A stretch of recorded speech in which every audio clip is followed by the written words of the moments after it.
Hi, I'm Sifu David, the Mind and Body Mentor, and we're going to talk about how to meditate. How do you meditate properly? How do you learn to meditate in this video? So stay tuned and let's get into that.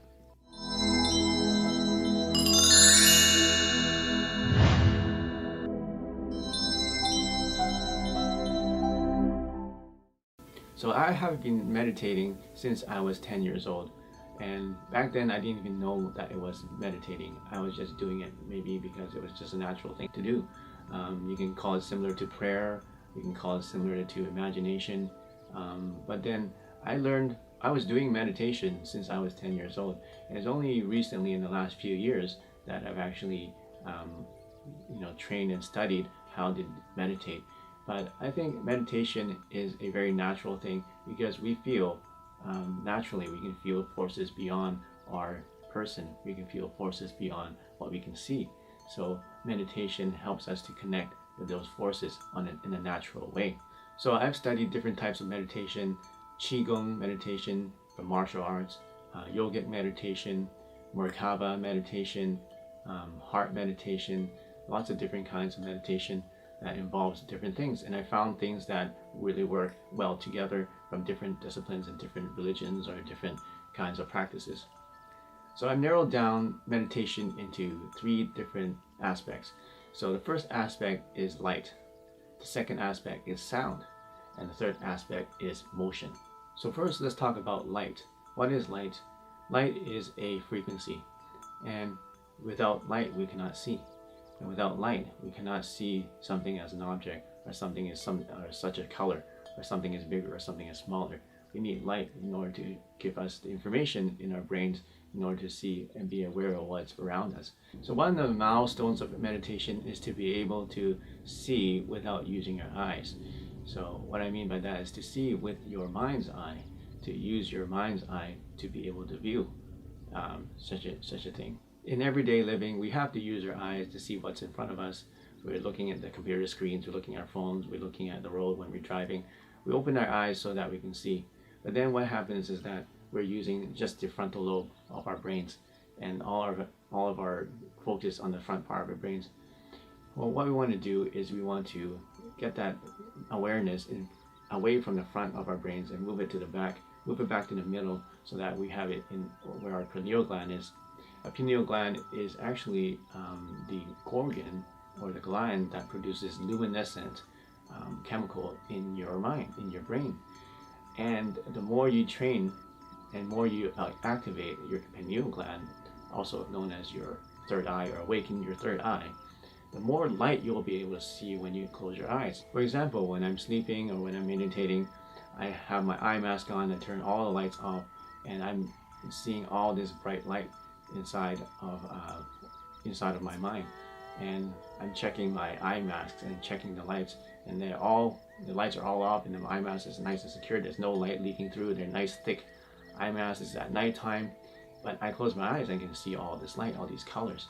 So that's a good sign. My teacher tells me is that you're starting to activate your pineal gland, and you start to create this new luminescent chemical that is actually secreting from your pineal gland in your brain. These are real chemicals that come out of that gland in your brain. So that's one aspect of meditation, is being able to be aware of light, and not just the regular spectrum, rainbow spectrum of light that we see, but other spectrums of light and frequencies that we do not see. And the more you train it, for example, some people can see auras. For example, I'm not that good at it, but sometimes I can see auras in people. Sometimes the darker auras or brighter auras or even different colors of auras in people or even objects, or in your food or in plants or in animals. Everything has an aura. Everything has an electromagnetic field and gives off an aura. And if you have, some people are able to see these auras. So the next aspect of meditation is sound. How do you use sound in order to increase your spiritual awareness? Well, in many different cultures and religions and practices, you see people chanting, or you hear people chanting or singing or toning in order to combine with their meditation. And what that does is it actually helps you to focus and concentrate and also helps you to get rid of all other thoughts. For example, if you just follow me right now, just go, oh.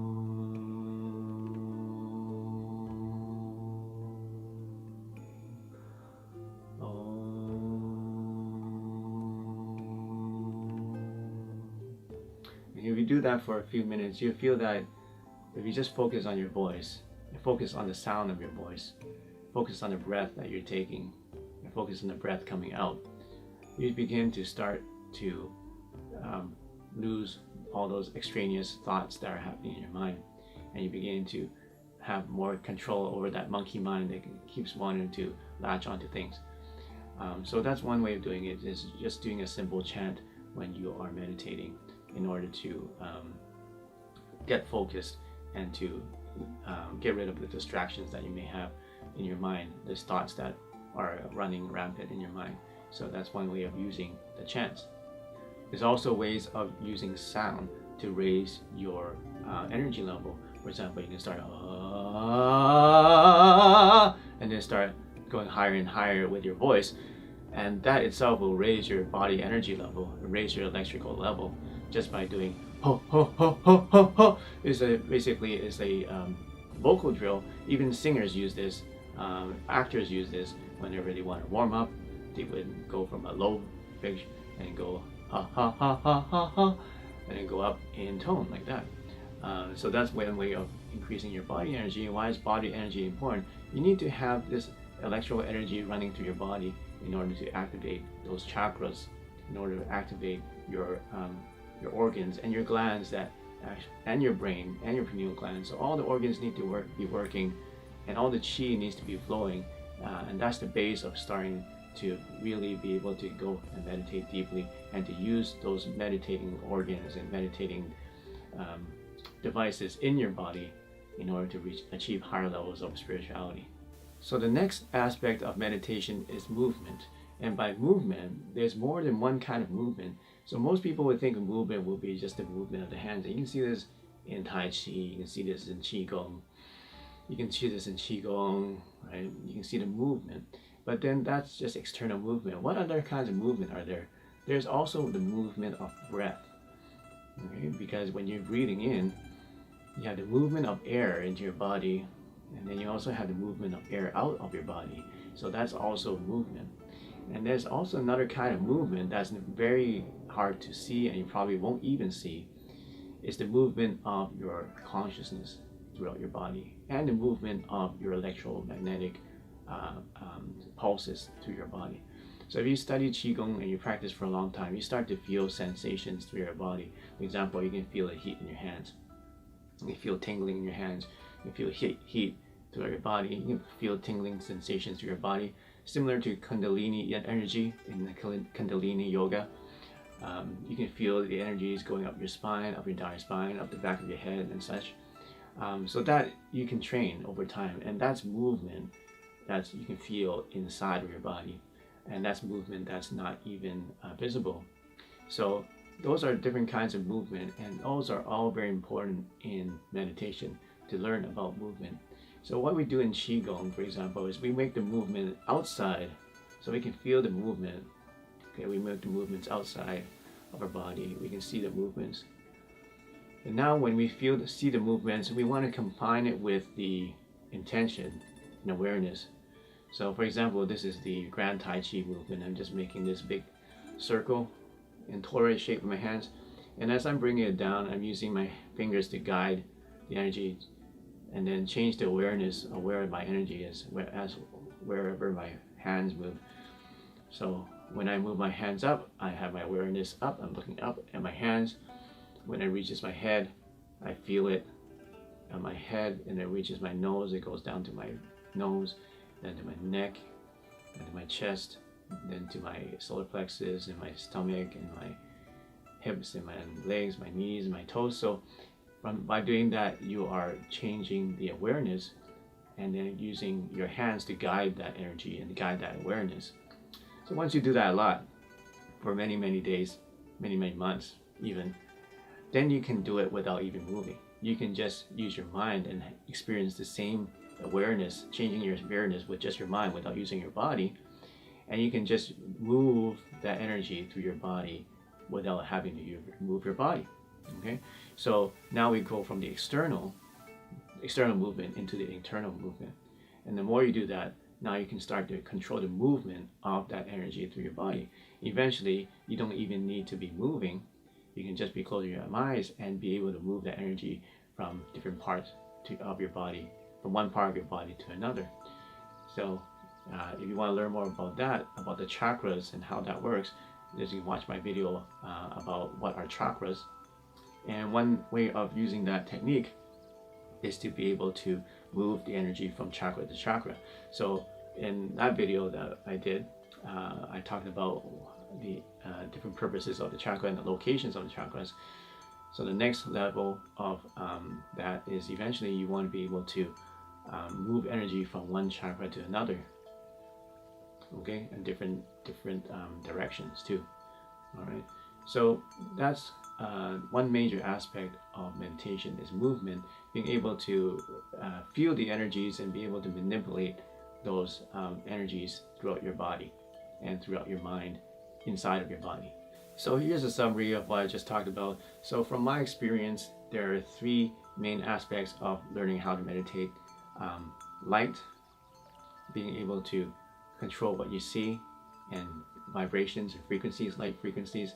Sound, which is also a frequency, by the way, right? Sound waves are frequencies. How to control, how to manipulate sound in order to vibrate. Another thing I didn't mention was that sound, when you're humming, it actually vibrates your nerves, vibrates your whole body, right? Whenever you talk, whenever you sing, your whole body vibrates. And what that does is it activates a lot of the nerves, activates a lot of the chakras, simply because you're vibrating them. Okay, so that's one way you can use sound too. And the third aspect, as I said, was movement. And I also explained that movement is not just movement outside the body, but also movement with your breath,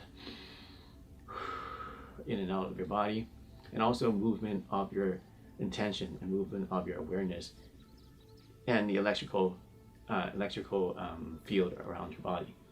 And later, in higher level practices, you'll be able to move the electrical fields outside of your body too, which I haven't been able to do yet, but one day I will be able to.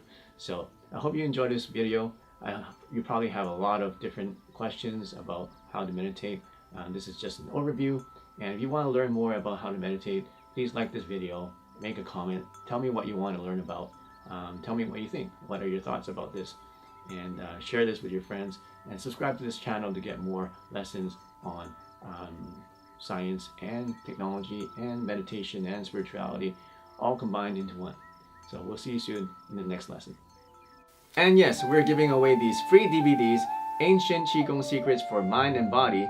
All you need to do to enter the contest is to subscribe to this channel, click the notification bell to get notifications of all the new lessons, and comment in the comment section and like this video, and you'll be entered into the draw. Every week we're giving away a free DVD, so good luck.